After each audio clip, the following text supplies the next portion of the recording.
শবে বরাতের রাতে একত্রিত হয়ে রাতভর ইবাদত করা ও পরদিন রোজা রাখা কতটুকু শরীয়ত সম্মত?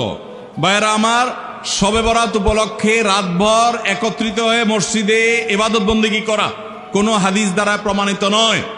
এবং দিনের বেলা যে রোজা, এই রোজা শবে বরাত উপলক্ষে না, এটা হলো শাবান উপলক্ষে রোজা। এই রোজা হলো আইয়াম বীজ উপলক্ষে রোজা। নবী করিম সাল্লাল্লাহু আলাইহি ওয়াসাল্লাম শাবান মাসে এমনি বেশি বেশি নফল রোজা রাখতেন, সেই হিসাবে আপনিও রাখবেন। আবার আইয়াম বীজ 13, 14, 15 রোজা রাখতেন, সেই হিসাবে রাখবেন। আপনি আল্লাহর ক্ষমা, এই রাতে আল্লাহ তাআলা বান্দাকে সাধারণ ক্ষমা ঘোষণা করেন, হিংসুক ছাড়া, মুশরিক ছাড়া। এই রাতের এই ফজিলত পাওয়ার জন্য আপনি চেষ্টা করলে সেটা ভালো, আল্লাহর কাছে ক্ষমা লাভের চেষ্টা করবেন, কিন্তু বেদাতি কোনো পন্থায় না।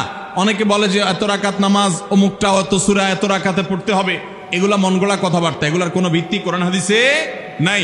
আবার অনেকে মনে করে হালুয়া রুটি খাইতে হবে, আতশবাজি করতে হবে, আলোকসজ্জা করতে হবে, শবে বরাতকে কেন্দ্র করে যা হয় তার বেশিরভাগই